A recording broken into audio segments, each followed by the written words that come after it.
fun. We're going to sit back, we're going to relax, we're going to have a great interview and great conversation. So with that, let's start off with, this whole book is about selective mutism. So if you're like me out there, there's some people who obviously know what this is, but explain exactly what is selective mutism. So selective mutism is an anxiety disorder, and it causes people that are suffering with it to be unable to use their voice when they want to, and they really have no control. It should be called situational mutism, because that's really what it is. In certain situations, they're unable to talk and have no control over that. But like at home in a comfortable environment, they talk just fine. Okay, so it's certain elements bring this on to them, and we don't know what exactly triggers it or anything like that. So, when I was growing up, we called them shy. So what is the difference between selective mutism and being shy? So shyness, to me, is more of a personality trait, and selective mutism is not a personality trait, it's an anxiety disorder. So the difference is that, exactly. Some people with selective mutism may be shy, but they may not. Okay, so you're describing that this is an anxiety issue. So something triggers it, they get anxiety, because it sounds to me, as I was reading the book, it sounded to me that this could have been anxiety, it could have been, an autistic characteristic, it could have been a social issue. I mean, there was a whole bunch of things that, somebody who did, from the layman, it filled all these spectrums for me. And so I guess, where do you think selective mutism really falls into all of those categories, or is it really not? Yeah, they're still little known. I mean, I'm not a psychologist or speech therapist, so but selective mutism is an anxiety disorder. It is not autism. It's very different from that. There are different levels of selective mutism, different severities, and some people, if you don't get help, if you don't work through it and get therapy, then you never recover, and they can go their entire lives and still have this anxiety disorder trigger and be unable to speak, and that is definitely debilitating. So you said it has several levels to it. What level were we dealing with Trevor in this? So I would say Trevor was a moderate level, because it did take quite a few years to try to work through it. But he did, and he still was able to speak to a lot of people, like our immediate family, and a few select friends, and that was it during his time. Okay.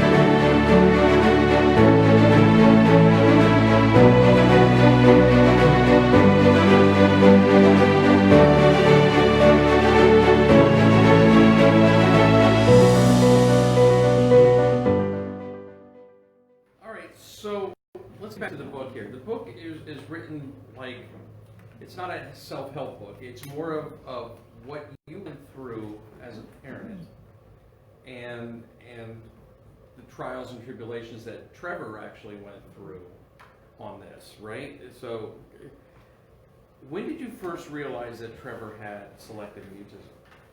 So, I think about that. There were a couple instances when he was younger that I noticed that he was a little bit different than other kids. I'm not sure, honestly, if this has anything to do with selective mutism or not, but when he was 10 months old, he sort of withheld affection. He wouldn't give me hugs. He would give his father hugs, he would give his brother hugs, but he wouldn't give me, his mom, hugs. So I'm not sure if that had anything to do with it, but that kind of led into the next phase, which was when he was in, I guess, preschool age, when kids start to talk, and we realized he wasn't continuing his conversation, his chatter outside of the home, and that happened somewhere around the age, preschool age, entering preschool especially. So up until then, he talked to other little kids, or Well, not really, or well, when they're really little, when they're toddlers, they're not really talking anyway, so it's really kind of hard to tell whether something's wrong or not. sure. So, so we didn't really have a clue because he was so young. So it wasn't until he was out in public engaging, when he started at St. James Preschool, I think he was 4 then. We started noticing at the babysitter when he was 3 that he wasn't talking at all to the babysitter or anyone at the babysitter's residence there. So it started right around 3, I guess, is when we noticed. So that had to be difficult for the babysitter. No, she loved it. She loved it. Well, yeah, quiet kid, I guess that's all right. Yeah, sure. Why She not? thought he was a great listener, and so she was, had no problems with him being quiet the whole time. But we didn't realize there was an anxiety attached to it. Didn't realize there was an issue, that Right. this was a problem, until he started to get older, and when he was required to use his voice, that's when it became a big deal. Okay, all right. So I gotta ask, because I read the book. I've known you for a long time, and I never really knew this side of your story.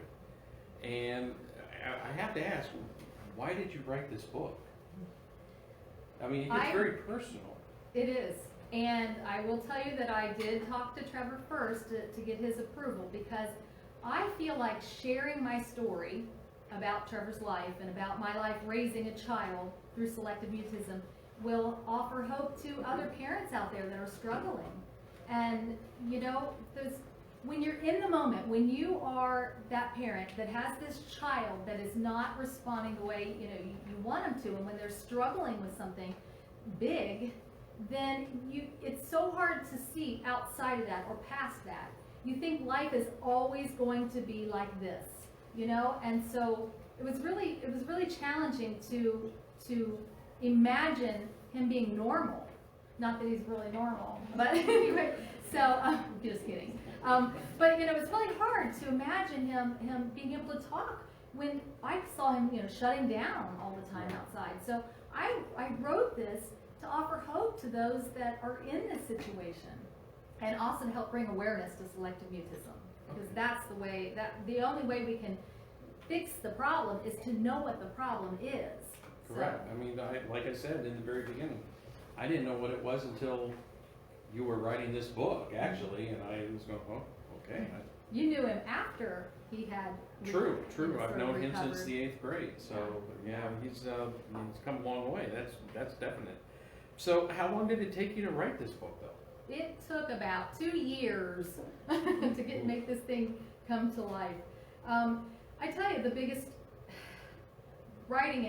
obstacle was reliving a lot of the moments, and there were a lot of emotional moments, and I tried to pour my heart and soul into it to really give that parental view, so that people can truly, understand what it's like, and so you just can't stay at it for long periods of time when you're going through that kind of healing, I guess,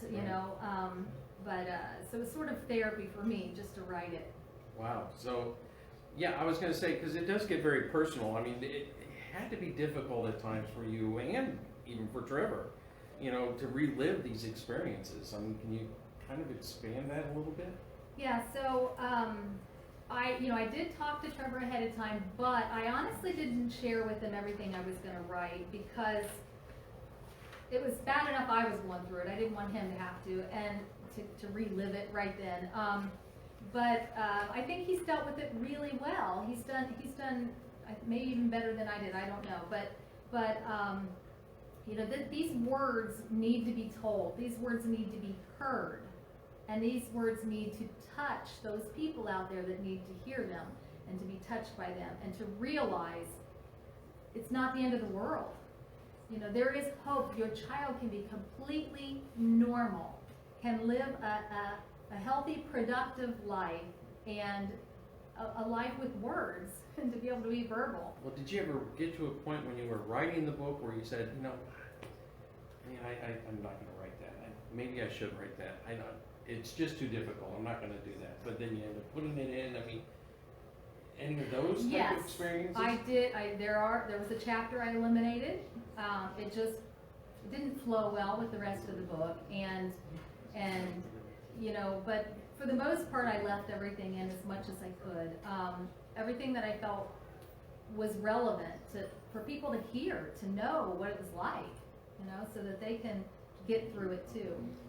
So did Trevor give his stamp of approval, or did you tell him what chapters of his life you were going to be telling, and he said, "All right, go with it"? Or I did. Throughout the entire process, I would call him up or text him, and I would say, "Hey, this is what I want to talk about. Is this okay?" And I wouldn't give the specific examples or to, you know, to bring it up, trudge all those memories back up, but I got his stamp of approval before putting anything in writing. Yes.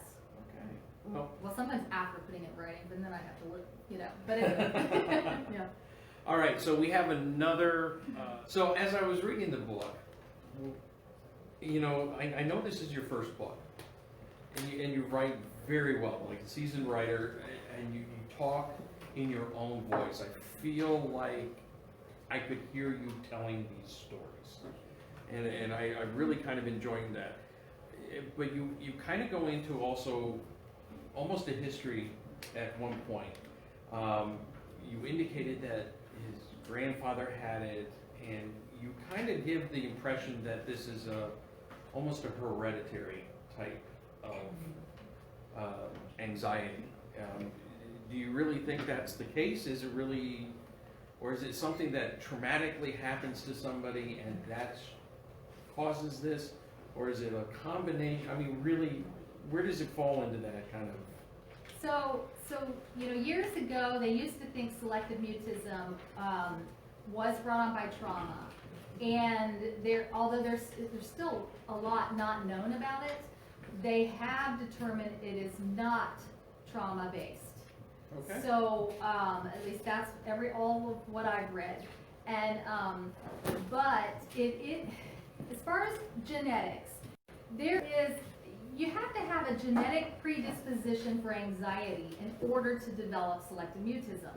So whether there's an actual gene for selective mutism, I'm not sure, but you have to already be kind of set up for anxiety. You have to have one parent or so has passed that on, or both in our case, I believe. But it does tend to run in families. So, you know, that's where I'm really thinking, to me, I personally believe there is a genetic component there that causes, you know, the disorder. Well, you said that his grandfather had it in the book. I mean, what was some of the traits that he was exhibiting that made you believe that that's, you know, what he had? So his grandfather wasn't actually officially diagnosed. I diagnosed him unofficially. Okay. So, and just because he just met all the criteria for selective mutism. I mean, he was such a quiet man and just really reserved, but he there's a friend in the family that said, you know, if he had said, you know, I think he said it was 5 words in 10 years, I'd be surprised. But he just didn't talk to me. He liked to stay back in the shadows and, you know, like in the corner of the room and just watch. And he would smile and he would nod, but he just did not use his voice very often to hardly anyone.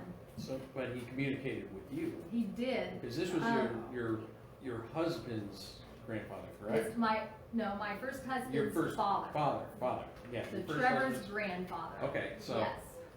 So you weren't part of that family. You weren't in that inner circle. Yeah. So if I'm following everything correctly, he'd have that silence when he was meeting you, possibly. Well, How did he communicate with you? typically, with outsiders, he would very few words. You know, he might be able to muster a hi.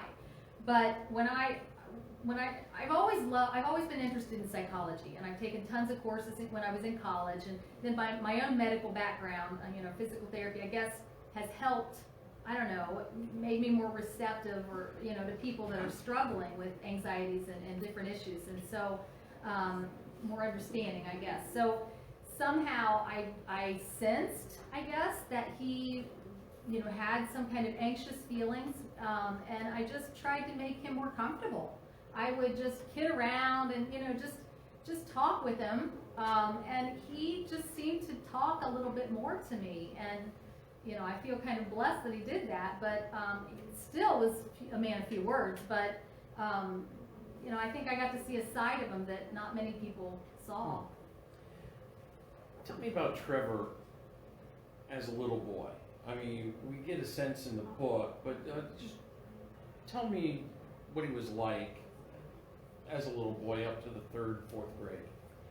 So I know that's a lot of territory to cover, but so Trevor was very energetic. He was definitely clever, artistic, just a fun, hilarious little kid. And at home, he was just, you know, I'm not going to say perfect by any means, oh my gosh, because all of these positive qualities he also had a very negative quality, which had some anger issues. So I know, what child doesn't? He had more than the average child. And I know because I have 2 children, so I have a little bit of comparison there. But overall, I mean, just an intelligent, just a fun, very compassionate. I mean, he was, you know, just a sensitive child. He helped my mother when she was dealing with her cancer, and just such a caregiver himself. And, you know, so to see him shut down and not be able to share that side when he was little, that was just heartbreaking. Yeah. So, all right, so you were married before to Trevor's father. Mm-hmm. So you were also dealing with this as a single mother on top of that. For a little while, yes. And then, so that in itself was a lot to deal with. I mean, how did you actually cope with all of this? I know you're a very positive person, but there had to be moments where it's like, oh, you know, this is too much. How did I sign up for this? Yeah, you know what, Eric? I think we don't realize how much strength we have until we're put in the position, and there's no other choice. I mean, what is the other choice? Well, you have to deal with it, right? Absolutely. What life gives you. So I just decided that, you know, I was given, God gave me the strength and the determination and the skills that I needed. I just had to find them, you know? So I had to dig deep, pull them out, and use those to help my child. Well, eventually you meet your current husband, Nick, right? And you even write in the book, it took you a while to introduce him, because the anxiety seemed to come on when Trevor was introduced to strangers, people he didn't know.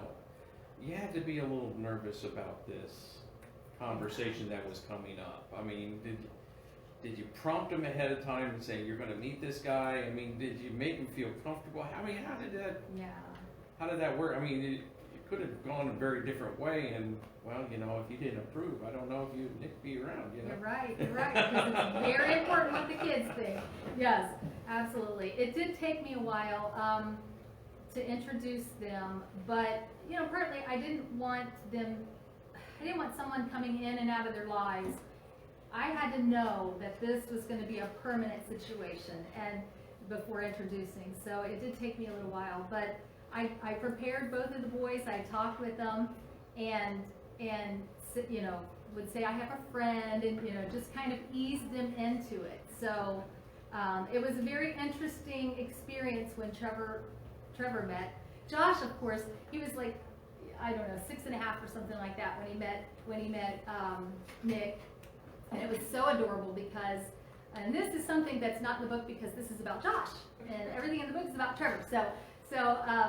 So this So when Nick met Josh, this 6.5-year-old child, the very first thing he did is, I was in the middle of talking to him, and all of a sudden there's Josh enters the room, and right away Nick's attention went straight to Josh, put his hand out to shake this teeny little hand, and said, "You must be Josh. Hi, I'm Nick." And like, my heart melted right then. He treated him like a real person, which he, of course he was, but he treated him with respect, and he was a child, and I was smitten from that moment forward.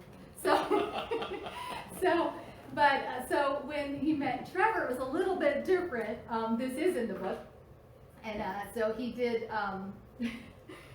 Trevor was a little bit younger, but he came running out because Trevor was prepared. He's going to meet this man. Now, he didn't actually voice.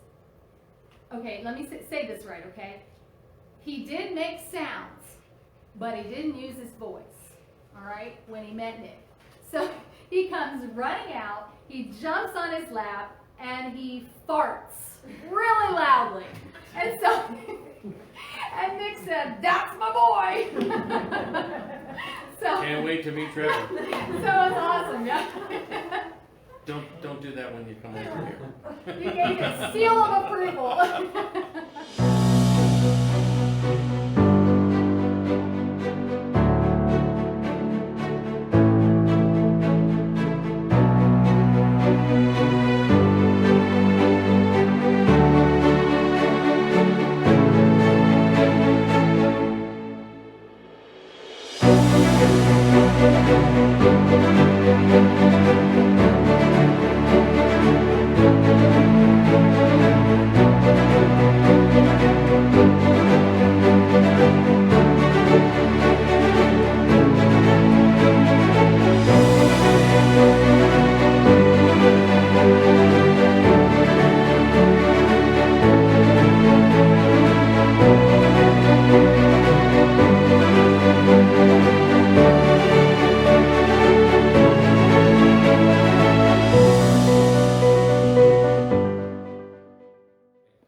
So let's get back to this. I mean, what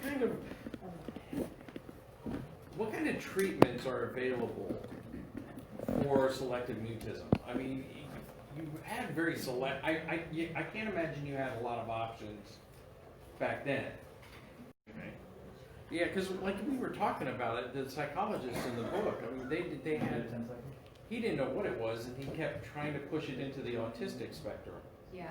And then he's finding out that things are not working out that well, and he eventually has to ask other colleagues. I mean, so it's really tough. I mean, so what did they do for Trevor though? Yeah. So we took Trevor to a child psychologist, and he had heard of selective mutism, but he wasn't familiar. He had never had a client with selective mutism.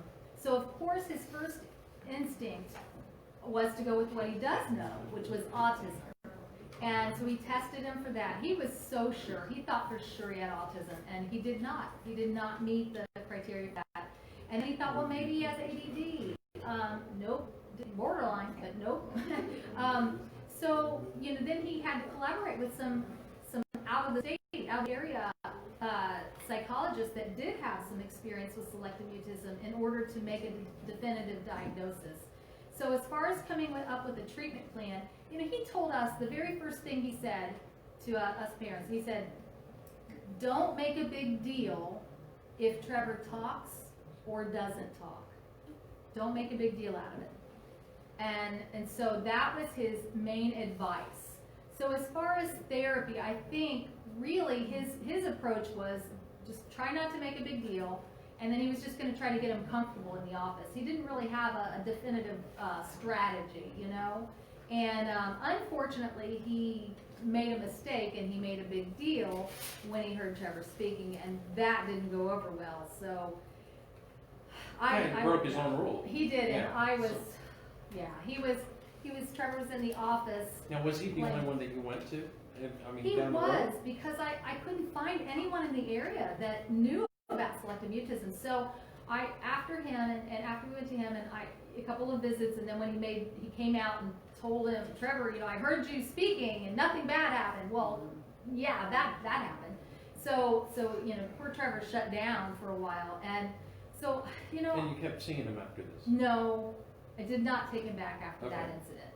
So- No, that was not going to happen. No. My motherly protection mode kicked in for sure. I at that point though, I decided I'm going to do this. I'm going to do this therapy. I mean, I know I'm licensed in physical therapy. Why don't I go ahead and do mental? Right? No, I'm kidding. Sure, why not? But I went ahead and did my own research. I did everywhere. I went to the library. I got books on. I mean, I would have to get these psychology books, and there would be like one little paragraph about selective mutism in it. But I got, I had this stack of books. I just did as much as I could find, and then I went with my gut instinct.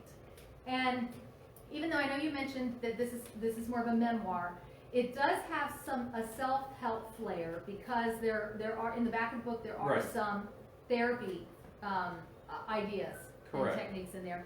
And so, and it also shows some of the instances that we used with Trevor, trying to more like exposure, or just gradually exposing him to areas that were normally very stressful for him, to get him used to that. So you purposely stressed him out? I'm a Am I woman, I'm understanding that bald. right? Isn't That's that what how you we did? are? You stressed him out. Yeah. So- Here, we're going to throw you under the bus here and see how you do. And Don't ask him that question, okay, when it comes out. All right, I promise I won't ask that question here. But actually, in the book, you described Trevor. He had a lot of routines. He had to do things a certain way. He had to do almost like he had an OCD quality to this. Is this associated with OCD to some degree? Not. I mean, I don't understand. It's funny you ask that, because in my Selective Mutism Facebook group, I actually asked some of the members there what they thought, and because I mentioned my son had OCD tendencies. He wasn't actually obsessive compulsive, but he had tendencies, and he definitely liked structure and routines. And so what I found, and I'm not an expert in this by any means, but with OCD, but what I found is it seems like a large majority of people that have selective mutism also have OCD tendencies, or at least appreciate structure and rules. So do you think there's a link somehow, or I think there is some since kind you're of going to be doing mental? I think there's an therapy yeah. Yeah. So there is some overlap. I you believe, personally. Because that kept coming up a lot in the book about how his routine, you just didn't want to disrupt it or anything like that. So Yeah, it throws them into it. Well, it's a trigger. sure. If they're not prepared for something, then automatically they're going to be triggered into this fear response and Right. not be able to speak. So you go into a discussion when Trevor is finally going to school. And I got a sense that the schools weren't really equipped with any way, shape, or form on how to deal with this problem. I mean, do you think that schools have changed today and can deal with this a little bit better? Or you think they're more familiar with this anxiety? I think some schools are a little more familiar than they were 19 years ago, but they're still, no, there's not enough awareness out there. There really isn't. Trevor was the only child in his entire school that had selective mutism, and all of his teachers, none of his teachers really were, well, one teacher had met a child in the past with it, but but they just weren't aware, and so I think it's still the same today. They struggle. So what do you think that they should be doing? I mean, what can they do for a child that has selective mutism that they're not doing? What should they be doing? You know what I think happens a lot of times is the teachers don't even realize that the child has selective mutism. I don't even know if they're always told. Maybe the parents are hoping it'll just get better, or maybe the parents don't know. Maybe they're not diagnosed officially yet. And so they have this child in their class who doesn't participate in any way. They don't raise their hand. They don't speak up. They don't, talk or respond when spoken to. And I think the teachers automatically jump to the conclusion that this child, that they don't quite understand why they're quiet, is being defiant and is doing this on purpose and just doesn't want to talk. And unfortunately, that's not the case. I mean, selective mutism it causes a physical reaction. There's the amygdala in the brain is the center that controls emotions. And so when we're afraid of something, let's say, a spider. If I'm sitting here and a spider comes in, it's going to climb on my hand. I do not have to think about screaming or running. I mean, it's going to happen before I even realize it was a spider on my hand, because my amygdala is stimulated, and I'm just like, And so, unfortunately, your amygdala. Yeah, my amygdala. So, Not sure we can say that. so with selective mutism, these people that these typically children are the ones diagnosed, because you usually catch it earlier on in life, but not always. But what happens is their perceived threat is people talking to them, direct communication, calling their name, making eye contact, especially asking them a question. And so that is a perceived, that's their spider climbing on their hand. They don't always realize it's fear, but their amygdala triggers as if it is fear, and it causes this physical reaction in their bodies. It actually causes their vocal cords, so they can't even use them. It's like they are paralyzed, and there's no words, there's no sound that can be uttered. And oftentimes you'll see lack of eye contact. You'll see, their hands get sweaty. They can get sick to their stomach. They retreat. They look like a wounded animal, But and again, it's not trauma based. So a lot of times that's where people go, because they look as if they've been abused. Wow. So, but Trevor got lucky though. There was a couple of teachers that you mentioned. Yeah. That really did. I thought Recognize. you're going to say you got lucky because he had you as a mom. Well, I'm sorry. Yeah, but So yeah, there were. there were a couple of teachers, and one of them introduced him to Leo the lion. Yeah. Yes. A hand puppet. It was. Which actually was a hand puppet that helped him communicate, and you would tell a very, very poignant story about Leo the lion. Can you elaborate without giving away too much here about Leo the lion? One of his preschool teachers had this puppet and thought it might encourage Trevor to be able to talk through the puppet by using the puppet to speak, so that he wouldn't necessarily be the one talking, the puppet would. So it was a really creative idea that she had. She didn't know anything about selective mutism, so it was just, a shot in the dark. Oh, I got the sense that most of the teachers didn't know anything about selective mutism, but there was a few, like you pointed out in the book, that really did take the time to try and get to understand that. And one of them was, what's her name here? I had it written down here. But it was it was his first grade teacher. Yes, Mrs. Boyer. Mrs. Boyer. And it was his first grade teacher, and he has her, and she's really working with him. And luck had it that she moved up to the second grade as well. It was actually kindergarten. Or kindergarten to first grade, Yeah. So she had it from kindergarten, and then his first grade, and she really did take the time. I mean, tell me about her a little bit. Yeah, so she was a very structured, experienced teacher, and she had these certain expectations of the kids, and lots of rules that they needed to follow. And so I think that Trevor kind of thrived in that atmosphere of knowing what to expect, what she expected of him. And so, because it was very clear, she was very clear. Now, he still struggled with being able to use his voice, but I think it really helped him. This is something that you can't just get, there's no light switch. You can't just say, today I think I'm going to get over this. Flip that switch on. It just doesn't happen. So it takes time and continued exposure and practice and effort. And so I think that she was a good influence on him, helping him get to the point where he could eventually overcome it. Okay.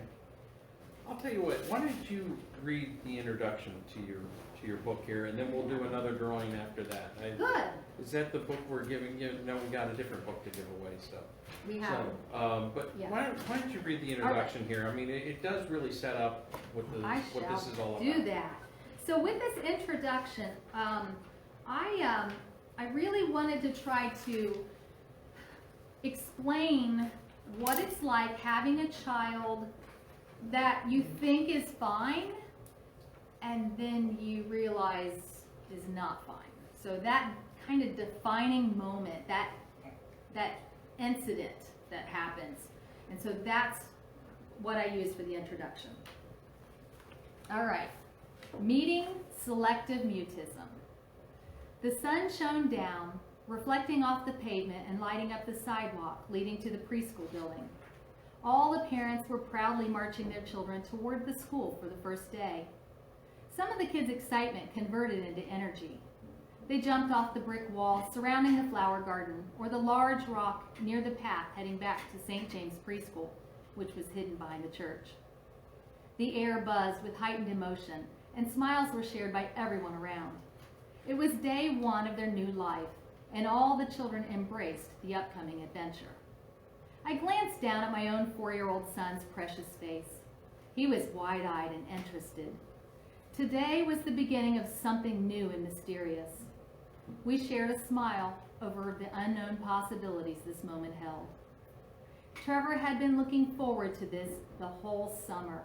Ever since we signed him up, preschool had been his main topic of conversation. He would often tell his big brother Josh all about what he was going to accomplish when he began. Josh would share stories about his preschool days some 4 years earlier, while his little brother soaked it in like a sponge. I imagine Trevor wanted to reenact many of Josh's tales, hoping his experience would live up to the same level of hype. Although, after our private tour a few weeks prior, Trevor's focus was the treehouse room. He couldn't wait to climb up the ladder and slide down the slides. To be honest, that room spoke to me too. I mean, who wouldn't want to climb a tree that filled an entire room with slides emptying into the center onto colorful padded floor mats? A witch approached, startling us out of our imaginations. Mrs. Gronefeld had been the lead preschool teacher for more years than Trevor had been alive, possibly even longer than I had been alive. The wiry, jet black-haired woman smiled warmly, and her deep eyes held a story of wisdom and experience. Her witch's hat caught the attention of all the nearby children, which was apparently her intent. They were drawn to her, intoxicated by her eccentricities. Trevor gazed upon the scene, engrossed in the interaction between the other children and his new teacher. She spoke briefly to each family, trying to spread love and reassurance while introducing herself to each member of the new class. Mrs. Gronefeld smiled in our direction as she made her way toward us through the swarm of people. She nodded at me, then turned her full attention to Trevor. "Hi, I'm Mrs. Gronefeld. I'm your new teacher this year. What's your name, young man?" Knowing my son's high level of excitement about today, I expected to hear him answer with an enthusiastic Trevor. Instead, his little arms clung tightly to my leg as his face paled and eyes widened. He stood there like a deer in the headlights of a car, unable to move. The smile on Mrs. Gronefeld's face wavered for a moment, but she promptly regained her composure. After a glance down at her roster, she deduced which child was standing in her presence and said, "I believe you are Trevor, is that correct?" Pausing a moment in anticipation of his answer, her query was met with silence from my petrified child.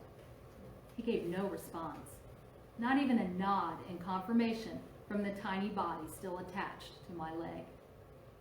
"Yes, this is Trevor," I answered. "He's a little shy today, overwhelmed from all the excitement, I think." The excuse flowed smoothly from my lips as my motherly protection mode kicked in. But he wasn't shy. Not my son. He seemed to love attention at home. Looking back on that moment, I now know why he responded so dramatically. Trevor has selective mutism. But at the time in 2001, I was dumbfounded by his reaction. I suppose starting from the beginning would be the best approach to explaining our journey through this speech-paralyzing anxiety and how we helped our child to learn to use his voice again.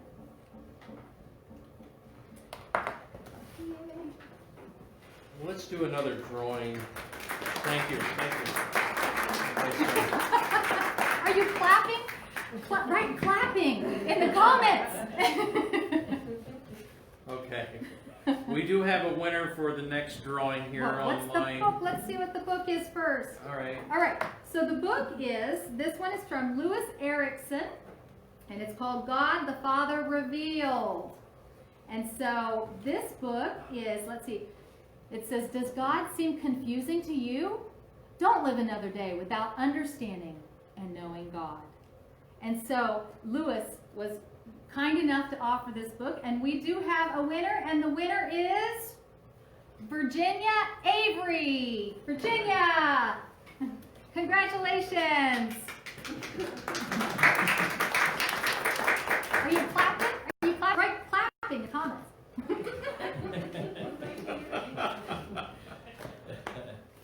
You know, I said before that as you wrote this book, I could hear you talking. You definitely wrote with your voice. And I also said previously that you are one of the more positive people I know. My wife is probably ekes out just a little bit more. But I mean, between the two of you, you're extremely, extremely positive. You know, and we touched base on this. How did you remain so positive? You mentioned that, well, you had no choice to get through it, but you have this sense of positivity going through this. What did you do to stay positive to this? Well, I think the biggest thing that kept me going, well, you know, having a faith in God that He gave me this child to raise, and so obviously I have the tools somewhere in me, so I just have to find them. But what I did is I talked to Trevor. I communicated. I let him know, hey, you know, I feel you're not doing this on purpose. And he would say no, you know. And so we just kept that communication open. And even though he was a little child, I mean, you know, sometimes people think, oh, you can't have a conversation with your kid. They're too young. They don't understand. But you need to start when they're young. I mean, I remember like when Josh was probably 1, and I took him to the grocery store. I had him in a grocery cart, and I was looking for a greeting card. And so I was pulling the greeting card down, and I was reading them to Josh. I mean, there's this baby in this cart, and I'm reading. What do you think? What do you think about that one?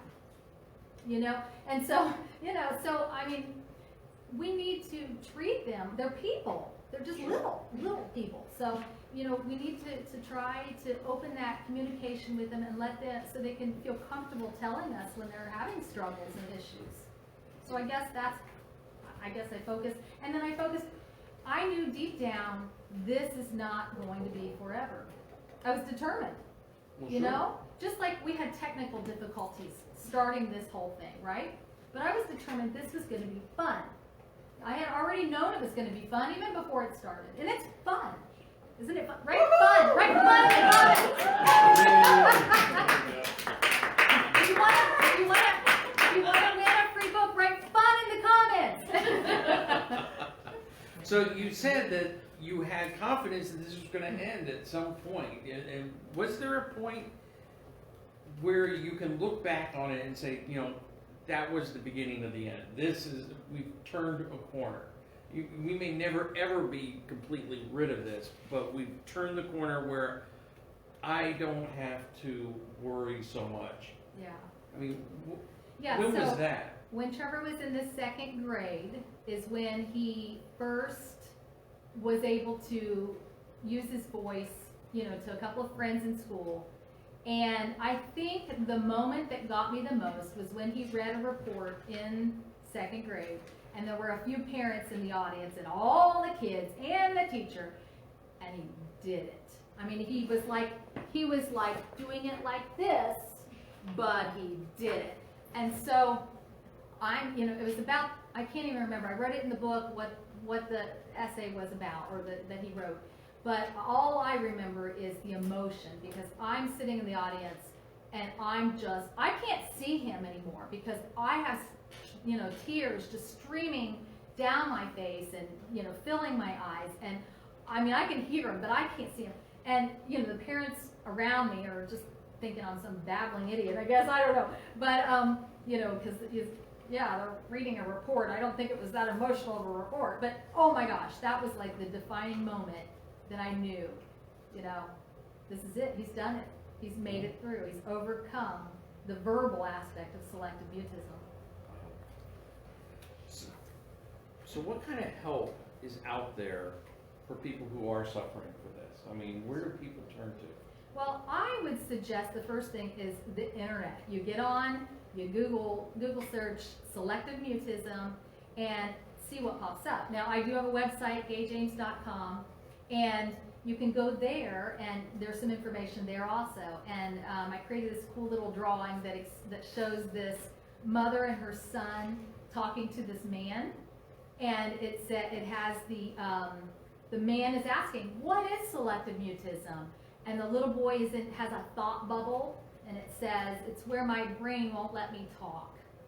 So, and it's actually more like the body won't let him talk because his brain wants to do it, but the two just don't communicate and work together. But there's, I would start there, get information, try to find, if your child, if you really suspect they have selective mutism, then you want to go to an expert that has already dealt with selective mutism. Don't just go to any, psychologist or speech therapist, because if they don't have experience in the area, the same thing might happen to you that happened to us. They mean well, but totally messed up and went against his own, instructions. So someone experienced. And if you can't find one local, you can get online right now, especially, in these days, everything's online, and you can actually get a therapist online from even a different country. And, Confident Children is a wonderful, Lucy Nathanson is a great child therapist that specializes in selective mutism. You can look her up, but there are a couple different ones. In fact, on the back of somewhere, there's a place I give some information. I actually give some resources, a couple of different places in the book. So you buy the book and you can have more information. So, back to Trevor with this selective mutism, he seemed to have a lot of anger issues. And Josh seemed to be like or at least in the book, seemed to be the target of that anger. And it seemed to me, as I was reading it, just civil rivalry more than anything. But you described it was more of a frustration. Yeah. Because I remember I did the same thing to my brother. Yeah. And it was fun. And that's why we kept doing it. So, that's why we did that. I don't know if it was fun for him, but yeah, so, yes, they were definitely brothers, typical brothers, right? But I think because Trevor had bottled up all of this, you go 6 hours in school, or however long school is. You go all those hours, and you don't say a single word when you want to so badly. I mean, anybody would want to lash out, right? I mean, you just cannot bottle it up for that long without it spewing out. So the moment he'd get in the car, I would make sure he would sit in the seat behind his brother, but yeah, that always helped him too. Because then he would pick the seat, and it would be Josh, and I'm like, I'm gonna drive. But no. But still, I think because Josh and Trevor had such an amazing bond, and they were best friends, and so Trevor felt very comfortable with his brother. And when he felt comfortable, he was able to let it loose, right? Sure. And so that's why he got the blunt of it. So, yeah. So,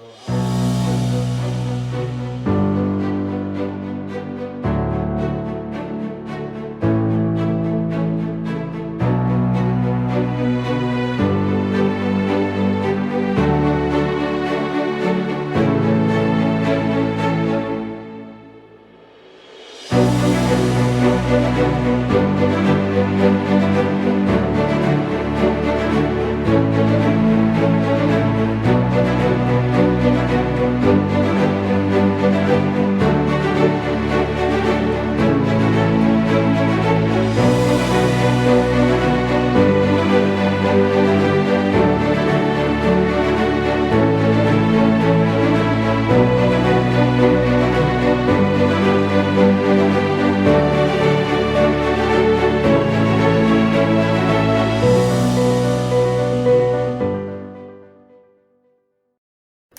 got to the point here, we've talked a lot about Trevor. Do we want to talk to Trevor maybe?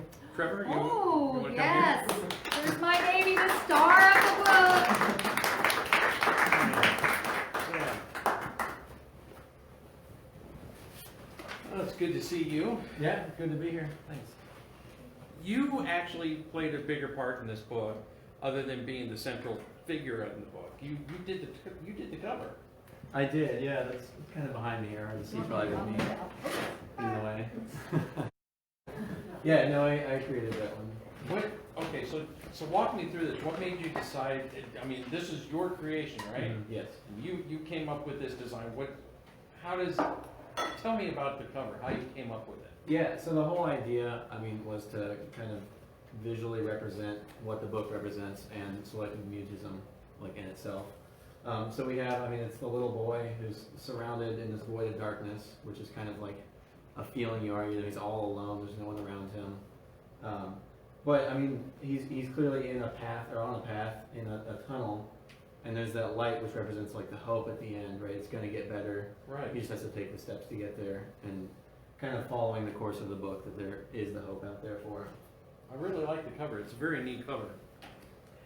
Tell me, how does selective mutism affecting you now? I mean, you obviously still have it. It's not something that ever really goes away, Right. but you've learned to deal with it. Yeah. How is it affecting you now? Yeah, so I mean, like you said, it does affect me still, clearly differently, because I can You're doing very well now. sit here and speak to, people I've never met before. And, but no, it definitely still, the anxiety is still there for a lot of different situations. I think it kind of different triggers throughout the time. Like I can talk to someone now for the most part and everything's fine, base level conversations. It takes me a long time to open up to someone and like really talk to them about things and like get to know them. And then being around like big crowds of people kind of gives me that sort of same anxiety I had, but definitely more subdued than it ever used to be. So is there any tips or tricks or things that you do to calm yourself to get over that anxiety? Yeah, and I think that was something just kind of growing up where I learned to find outlets to deal with that. And I'm a musician, I played music, that one always helped a lot. Mm-hmm. I always loved drawing and designing things. So doing those sort of tasks, that always helps me just kind of express that anxiety and get it out and kind of relax. So is anger still a big part of this? Like a frustration, not so much anymore? Or... I would say that anger was my outlet when I was a kid because I didn't really have anywhere else to turn. Mm-hmm. So it's not really something I experience at the same level at all anymore. Right, more of a frustration then, or a little bit. Yeah, it's more of just that anxious feeling that I can't express in any way. right. And so I have gotten a lot better at controlling that and listening to music that helps or doing anything. And so I don't really experience the anger like I used to. So yeah, that's good. I mean, at least you kind of gone over that. I've known you since you were in the 8th grade here. You've always seemed to have a lot of friends.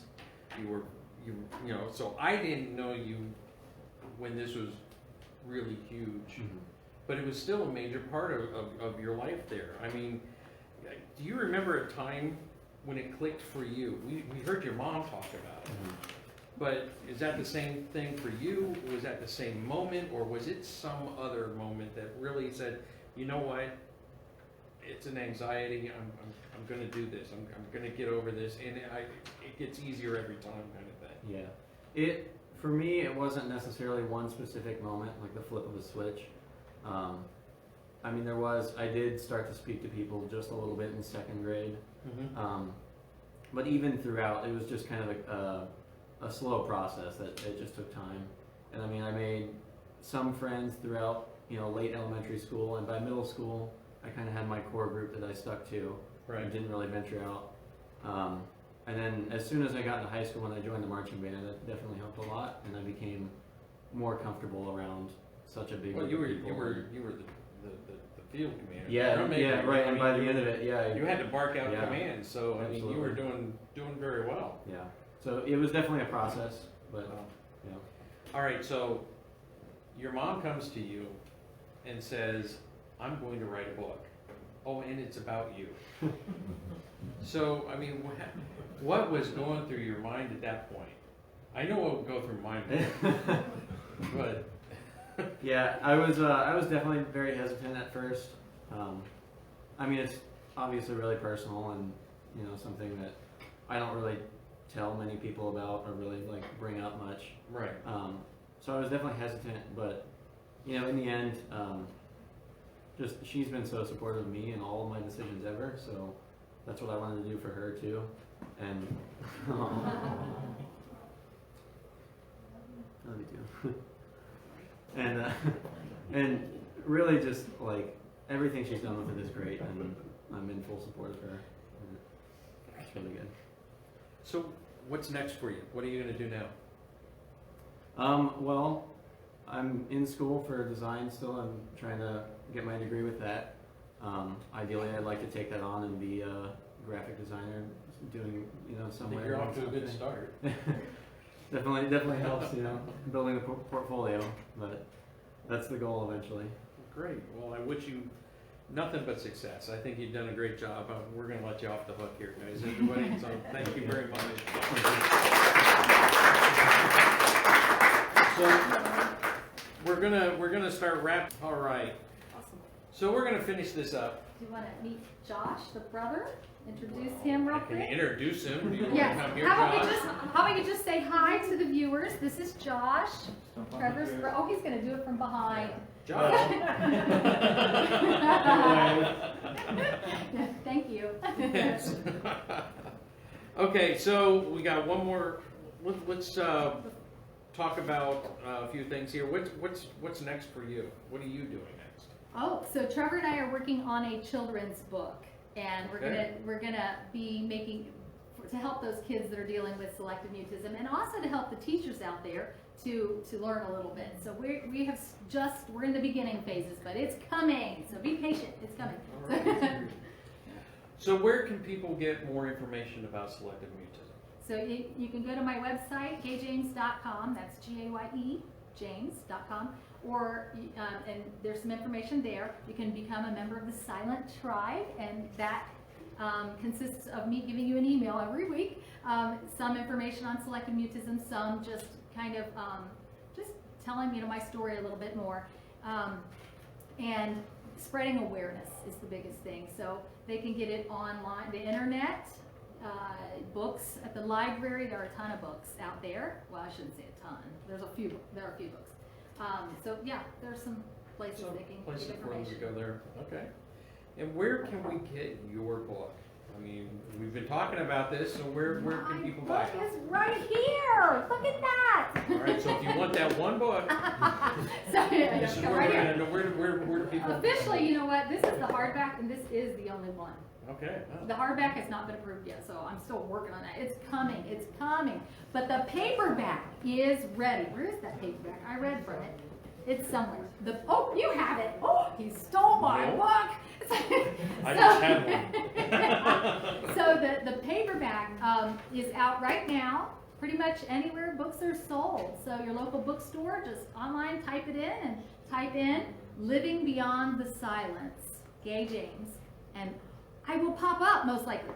So you can get on Amazon, and we'll put I'll make sure there gets a link below this for the Amazon. But it's available pretty much everywhere. Fantastic. And say the group on Facebook again. It's actually people very can do? similar to the title of the book. It's called Selective Mutism, and then what do you call it? Hyphen, I guess. Living Beyond the Silence. Living So, Beyond the Silence. It's a Facebook group, Yes. so people can join that group and talk to other people here. Okay, we have.